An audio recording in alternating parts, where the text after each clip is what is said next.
My channel my ideas. ఈరోజు వీడియోలో మనం ఎప్పుడైనా టైప్స్ ఆఫ్ బిర్యానీస్ చేసుకున్నప్పుడు like veg biryani, chicken biryani అలాంటివి ఏదైనా బిర్యానీస్ చేసుకున్నప్పుడు మనకి ఫ్రైడ్ ఆనియన్స్ యూజ్ అవుతాయండి. ఈ ఫ్రైడ్ ఆనియన్స్ చేసుకోవడానికి easy and very simple recipe ఈరోజు చెప్పబోతున్నాను. దీన్ని మనం ఎలా అయినా స్టోర్ చేసుకోవచ్చండి. ఒక ఎయిర్ టైట్ కంటైనర్ తీసుకోవాలి. దాంట్లో మనం వీటిని ఫ్రై చేసిన తర్వాత దాంట్లో వేసుకొని ఆల్మోస్ట్ ఒక 6 months దాకా ఉంచుకోవచ్చండి. No problem. ఇవి అలానే స్టేబుల్గా ఉంటాయి. అయితే దీనికి ఏం చేయాలి అంటే ఒక 4-5 బిగ్ ఆనియన్స్ తీసుకోవాలి. వాటిని ఇలా సన్నగా స్లైసెస్ కట్ చేసుకోవాలండి. చేసుకున్న తర్వాత వీటిని నార్మల్లీ ఒక మూకుడులో కాస్త ఆయిల్ పోసేసి దాంట్లో ఇవన్నీ వేయాలి. మొత్తం ఆయిల్ పోసేయకూడదు, అది అలా ఫ్రై లాగానే ఉండాలి, కానీ డ్రై రోస్ట్ అలా చేయకూడదు. ఫ్రై ఎలా చేయాలి. సో దీన్ని ఎలా చేద్దామో ఇప్పుడు మనం ప్రాసెస్ చూసేద్దాం. ఒక ముక్కుడు తీసుకోవాలండి. దీన్ని ఇప్పుడు లైట్ చేసి దాంట్లో కాస్త ఆయిల్ వేయాలి. క్వాంటిటీ మనకి మోర్ దెన్ ఎనఫ్ అండి, ఇంత సరిపోతుంది. మీ ఆయిల్ హీట్ అయిన తర్వాత ఈ స్మాల్ ఆనియన్స్ అన్నీ కూడా ఇందులో వేసేస్తామండి.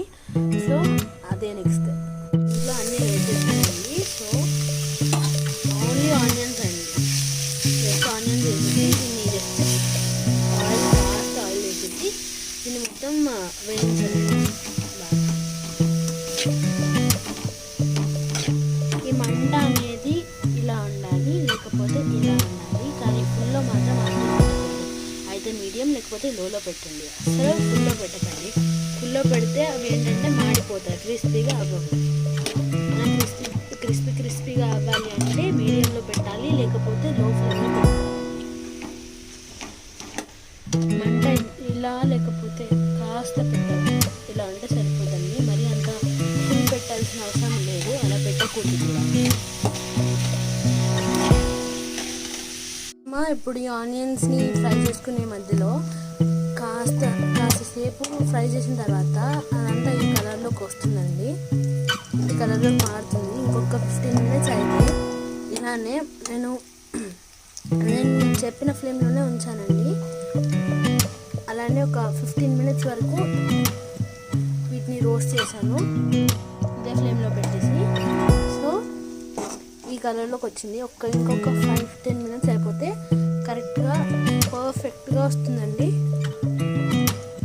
ఎట్ ద లాస్ట్ దాని స్ట్రక్చర్ అనేది ఇలా అవుతుందండి. సో ఇప్పుడు దీన్ని మనం బయటికి తీసేసి ఒక టిష్యూ పేపర్లో కానీ ఏదైనా పేపర్లో వేసేసి కింద ఒక బౌల్ పెట్టి ఆయిల్ మొత్తం స్ట్రెయిన్ చేసేసారండి. తర్వాత దానిలో క్రిస్పీగా ఆనియన్స్ అన్నీ ఉంటాయి. వాటిని మనం యూజ్ చేసుకోవచ్చు.